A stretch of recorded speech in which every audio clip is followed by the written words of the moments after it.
Aires e historiadora porteña del 2015, tiene títulos suficientes, además de ser licenciada en Historia, jefa de cátedra en la Universidad de El Salvador, tiene títulos de suficientes como para acompañarnos hoy y recordar un poquitito el cumpleaños de la ciudad de Buenos Aires, ya que hoy don Juan de Garay, hace unos añitos atrás, fundó la ciudad de Buenos Aires, o ciudad y puerto, ¿no? Para decirlo correctamente.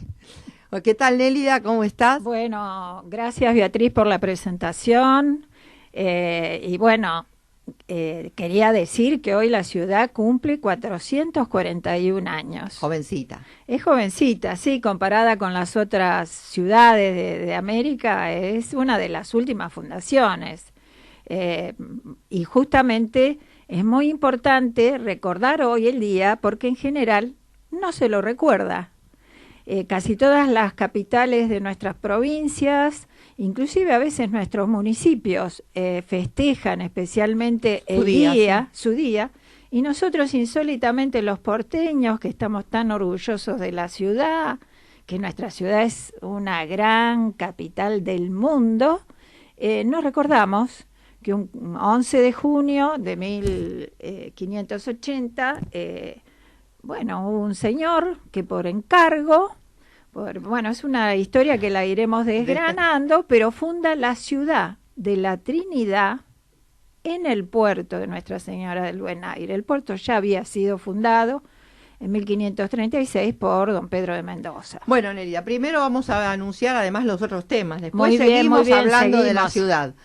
Además de todo este recuerdo a la ciudad de Buenos Aires, ciudad-puerto, por lo tanto, además de ser el lugar donde residimos, nos compete directamente por nuestra temática. Tenemos también hoy una nota especial por una serie de homenajes que se están haciendo en Grecia a marinos griegos de la independencia argentina. Entonces es importante que acá, que tampoco los recordamos, como no recordamos a la ciudad, tampoco recordamos a muchos de nuestros héroes navales. Bueno, es bueno saber que en otros países, como por ejemplo Grecia, recuerdan, como en Irlanda lo tienen como un gran prócer al almirante Brown, bueno, recuerdan a los marinos griegos que trabajaron o que lucharon en nuestro territorio. Así que tendremos también una nota sobre ese tema. Y otro tema que no lo hemos encarado hasta ahora, un tema que hasta ahora no lo he tocado, que es la maquetería naval. O sea, viste que es una artesanía muy, muy específica y muy difícil. Y hasta ahora en el programa no hablamos más que de solayo, de maquetería naval. Así que hoy vamos a tener una nota también con un artesano, un artista de la maquetería naval. Súper interesante. Así que bueno, ahora sí, empezamos a recordar un poquitito la fundación de nuestra ciudad de Buenos Aires y puerto, Santa María de los Buenos Aires, la ciudad de la Santísima Trinidad. Bueno, en realidad cuando surgen todas las historias sobre las riquezas que había en América, primero cuando se dan cuenta los castellanos que habían llegado a un continente y van recibiendo en la península parte de las grandes riquezas que se iban encontrando, bueno, surge también la necesidad estratégica, geopolítica, diríamos, de ir haciendo fundaciones, ocupan el territorio, ¿no? Y el Río de la Plata había sido explorado, de hecho se lo conocía como Mar de Solís, y así figuran las capitulaciones que firma Pedro de Mendoza con el rey, que era en ese momento Carlos I de España, V de Alemania, y justamente era explorar el río de Solís, encontrar un punto donde ubicarse y de ahí ir al Mar del Sur. Ahora fíjense qué poco conocían las dimensiones que tenía, porque en realidad lo que querían era llegar al Océano Pacífico. No sabían que había mucho más de 1000 kilómetros y una cordillera en el medio. Y un estrecho muy difícil. Y mucho más al sur, pero pensaban que esa boca, que era el Río de la Plata, quizás lo llevara hasta el Pacífico. Por eso, eso ha habido mucho debate dentro de los historiadores. Esa fue una expedición hecha por militares, con un objetivo estratégico. Uno lo puede apreciar en el tipo inclusive de ganado, traían muchos más caballos que vacas. porque la idea era con buena cabalgadura llegar rápidamente hasta el Pacífico, pero bueno, ya sabemos todas las penurias que pasaron. Cuando Mendoza arribó arribó con una flota muy importante y después fue explorando la costa y fue hacia su puerto, al puerto natural, que era la boca del riachuelo. Igual, como toda nuestra costa es de sedimentación, sabemos que ha habido muchas bocas del riachuelo porque la sedimentación ha ido variando todo el contorno del río. Así que bueno, en aquel momento entró a la boca que parecía más apta como puerto natural y ahí se estableció una pequeña fortaleza con adentro, o sea, una empalizada, con una iglesia, construyeron y unas pocas casas, pero no tuvieron mucha suerte, porque esa idea de que acá no había nadie, que era una pampa donde no existía ningún poblador, cada vez está la conciencia de que no es así. No eran muchos, no era el imperio azteca, no era el imperio inca. Tampoco tenían la capacidad militar que tenían el imperio inca o el imperio azteca, ¿no? En general los habitantes de nuestro territorio. Claro, eran cazadores, pescadores, nómades, o sea que recolectores, digamos. Y bueno, hace mucho no habría para recolectar porque tengamos en cuenta que el paisaje era un gran desierto. Cuesta imaginar esa inmensidad sin árboles que encontraron los castellanos, los españoles cuando llegaron acá. Una imagen totalmente diferente a la que traían de España, ¿no? O sea, ver esta planicie totalmente desolada y vacía, nada que ver con la imagen que traían desde España. Claro, hay que pensar que España es el segundo país más montañoso de Europa, solo lo supera Suiza.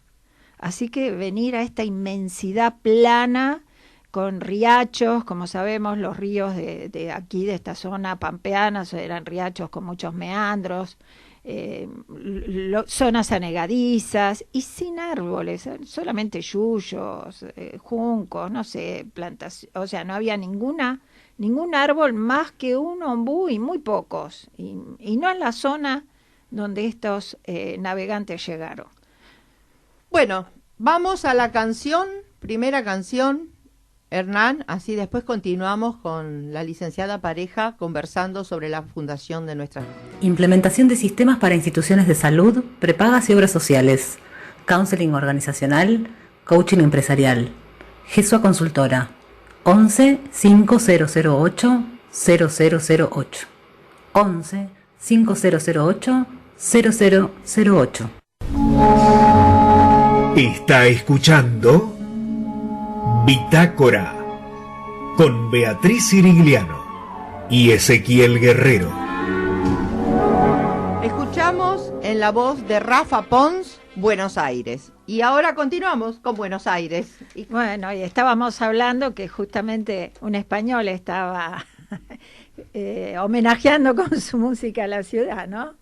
Y la pasaron mal esos españoles en 1536, los que vinieron con Mendoza, porque serían pocos los pobladores, pero a pesar de que los españoles eran militares, los pobladores, los aborígenes, le dieron pelea por el territorio.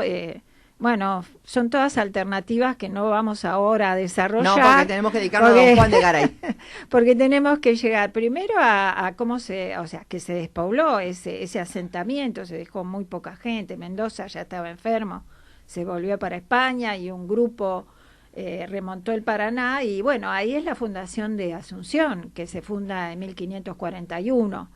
Así que Irala, que había quedado encargado de ese grupo de hombres, es el que funda Asunción, que con el tiempo de Asunción va a venir Garay. Garay era un vasco que estaba bajo las órdenes o estaba al servicio de Juan Ortiz de Zárate, que fue un conquistador del Perú, que bueno, como se hacía siempre cuando había una guerra, se sellaban más de un acuerdo con casamientos. Igual hay toda una historia que daría para alguna novela o telenovela, porque... En este caso sería una radionovela. O radionovela, pero finalmente Ortiz de Zárate se casa con una princesa inca, que adopta el nombre de Leonor Yupanqui, que muere, pero antes de morir muere joven. Aparte había mucha diferencia de edad, él era mucho más grande que ella, bueno, pero le da una hija, que es Juana Ortiz de Zárate, y eso también da para otra radionovela, porque se había casado por un rito que no era el católico. Y entonces él firma las capitulaciones para fundar ciudades con el rey, que ya en este caso era Felipe II, pero si él moría, su hija no estaba reconocida por las leyes españolas, así que emprende un viaje que es sería digno de alguna película de aventuras, porque sale del puerto sale de Lima, hace todo el recorrido por el Pacífico, pero cuando va por el Pacífico unos piratas franceses atacan el barco, bueno, logra salvarse, le roban muchas cosas, bueno, pero ahí le pasan las mil peripecias, pero llega a la corte de Felipe II, quien reconoce a su hija, regresa al Perú y comienza con la empresa. También hay muchas alternativas, él anda por la zona, pero no se llega a una fundación, muere, y quien estaba a su cargo, Juan de Garay, va a fundar varias ciudades, y bueno, hasta en 1580 funda Buenos Aires, pero la hija de Ortiz de Zárate, Juana Ortiz de Zárate, que como mujer no era sujeto de derecho en aquel entonces, se casa con Juan Torre de Vera y Aragón, que es a través de su casamiento quien hereda el contrato con el rey, el adelantazgo. Así que llega en marzo Garay.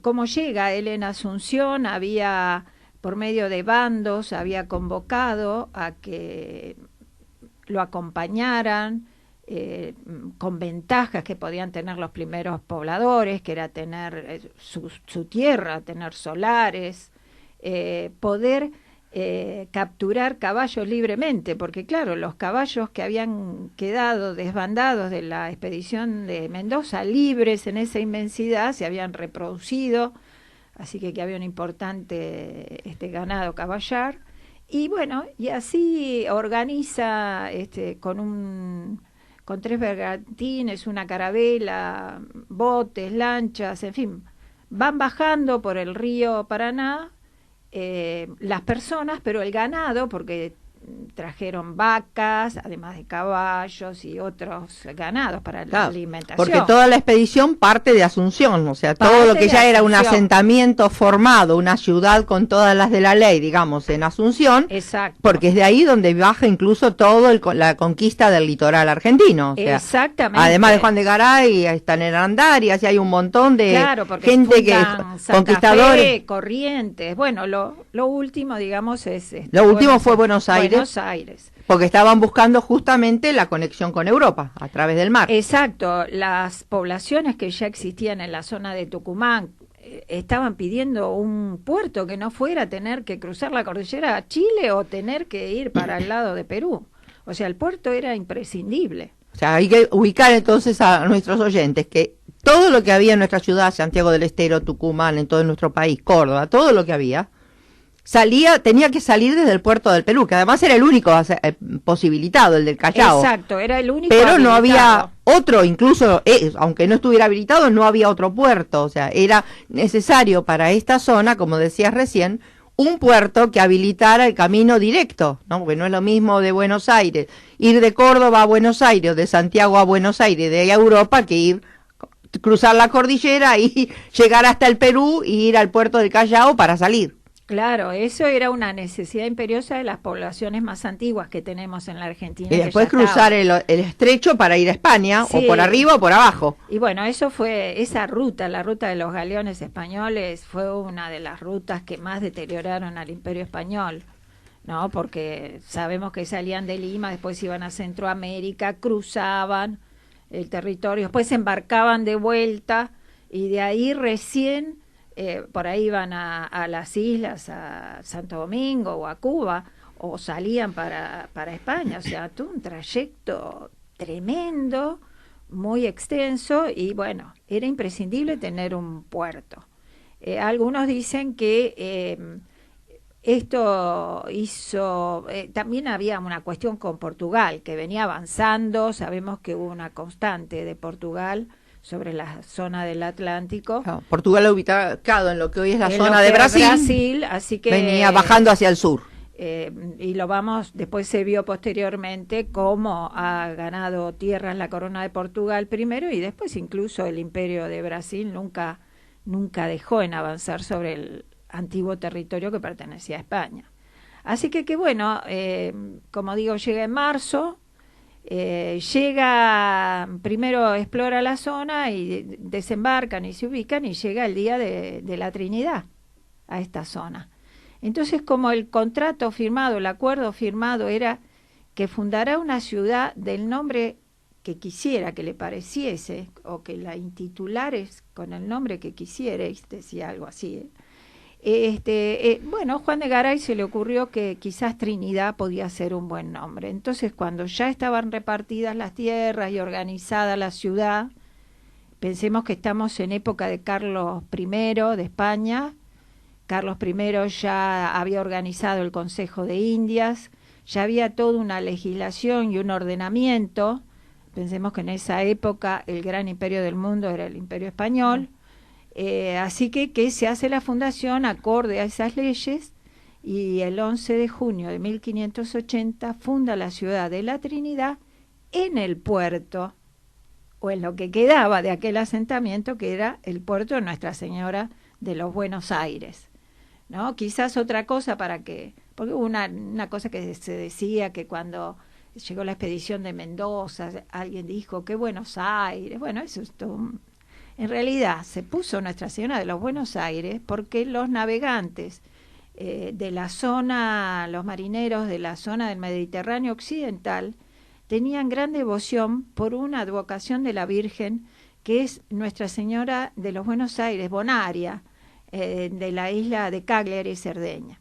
Entonces era por eso, no por los Buenos Aires, ¿no? Es como la fábula, en homenaje a la Virgen, que era su protectora. Exactamente, que era protectora de los navegantes del Mediterráneo occidental. En Sevilla había una cofradía por Nuestra Señora del Buen Aire. De ahí viene, así llegó nuestro nombre, y el de Trinidad se ha ido perdiendo. Y bueno, y este acontecimiento tiene una recordación. En realidad, la fundación del puerto y la fundación de la ciudad está recordado en nuestro obelisco. Y está recordado con una teoría histórica que no es a la que yo, por lo menos, y muchos historiadores no adhieren. Yo considero que no son primera y segunda fundación, sino que hay una primera fundación de un asiento, o sea, fue un asiento que no prosperó, que venía a fundar un puerto, y un puerto con carácter incluso militar. Es que Mendoza no hace todo el tema del rito que significaba en esa época fundar una ciudad. Claro, no hay reparto de tierras, no sé, incluso hay alguna teoría, porque venían unos regidores con Mendoza, pero no es el mismo espíritu. Inclusive se nota muy bien, porque en el caso de Garay viene con 63 pobladores, creo que eran 63 o 62, o sea, vienen con familia, muchos de ellos vienen con ganado, vienen a hacer una ciudad. Los otros venían a hacer una exploración militar con un objetivo muy claro. Así que esa es la gran diferencia. Por eso hay una fundación del puerto y una fundación de la ciudad. Son dos cosas diferentes, dos épocas diferentes de la historia, y también distintas intenciones en las capitulaciones, que son los contratos que van firmando con el rey. Que firmaba el que iba a hacer la población o el poblamiento. Exacto. Que firmaba, se comprometía a hacer con el rey. Exacto. Así que bueno, eso, y bueno, quería destacar que en 1936, cuando se inaugura el obelisco, se inaugura festejando la fundación del puerto. Pero ahí figura como primera fundación y segunda fundación. Pero bueno, sobre eso también, porque si no entramos en las historias de las conmemoraciones, que también es algo muy específico. Pero sepamos que por eso está el obelisco. La de los 400 años de la fundación de la ciudad está en el barrio de Núñez, el monumento, que está en Libertador y Udaondo, cerca de la cancha de River, ahí está el monumento de los 400 años. Y bueno, y después tenemos esta ley, que es del 2005, que logramos porque fue una idea de la Junta Central y de algunos de los legisladores de la ciudad que participaban de juntas de historia de los barrios, de dejar en claro cuál es el día de la fundación de la ciudad de Buenos Aires. Así que en el año 2005 se logró la ley 1652, donde se declara al día 11 de junio como Día de Buenos Aires. Así que, a pesar de existir la ley, hay un único festejo que lo hace la Fundación Vasco-Argentina Juan de Garay, y también la Junta Central adhiere o participa en muchos casos, que bueno, ahora como no hay actos presenciales, son virtuales, Zoom. Pero originalmente era un homenaje a Juan de Garay, donde se encuentra su monumento cerca de la Casa de Gobierno, que lo han cambiado varias veces, ahora está bien ubicado, digamos, con una explanada muy amable como para hacer un acto, y generalmente se lleva cada institución que participa, que es el gobierno de la ciudad, la fundación y la junta, coloca una corona de laureles o una ofrenda floral y recuerda a Juan de Garay. Generalmente el jefe de gabinete o rara vez vino el jefe de gobierno, yo no me acuerdo muchas veces, tampoco participé en todos los actos, ¿no? Pero bueno, alguna autoridad de la ciudad se acerca, pero la fundación es la que motoriza la fundación el festejo. Bueno, y es el Día del Vecino. Y esa es otra historia, la del Día del Vecino, que no la conozco tanto, pero tiene que ver con Villa del Parque. Pero es el Día del Vecino. Y ahora sí, volvemos a la segunda canción. Buenos Aires, cuando lejos me vi, solo hallaba consuelo en las notas tango dulzón que lloraba el bandoneón